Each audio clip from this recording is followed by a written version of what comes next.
kasalanan to mula pagkabata. Hirap ng buhay ay kasama na sa aking kabanata. Pero kahit ganun nanalig ako at namanata. Kaya sa mga panganib di ako napabahala. Kahit lumaki pinag-iinitan lagi ng aking ama na madalas pinapanigan pangan ng aking ina. Ngunit ganun pa man, di pa di nagbago ang pangarap na makaipon at baiahon ng pamilya ko sa hirap. Dahil alam kong magbabago pa ang guhit ng palad sa aking paglakad sa gubat na patag at madilim. Kaya hindi papayag, madurog, madarag, mahulog, mabasag, kapilit, kakapit kahit sa patalim. Masira matibay pa rin ang labanan sa lugar na walang bilang ang mga duwag at talunan. Dapat kay kamatayan ay handa ka makipagkabulan. Kung yan ang kapalaran ng isang batang Samot-sari man ang hamon ay walang inatasan. Makasampilat ang mga sugat ng mga laban kong nilampasan.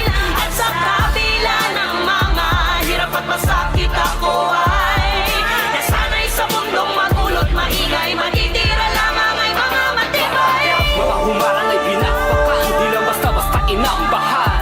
Parang kaya handang amunin ang lumahadlang. Kahit sigura ay kumakalam. Parang kaya Dugo at pawis ang nilaan, para sa pamilya ay nakipagsapalaran. Sa manmakot at dala ang pinagmulan, kaya naman siya'y binansaga. Umilit man sa paningin ng mga taong nakatyapa, di tumigil ituwid ang mga salot sa kalsada. Sumusugal kahit paubos na ang tsansa, handang magtampisaw kahit paumulan ng bala. Sinilit sa pigitan na di ko batid ang iniringan tila. Kita-kita pa rin ang nakalala mong sa pera merong kinikilingan. Ng humarang sa sistema agad kinikitila.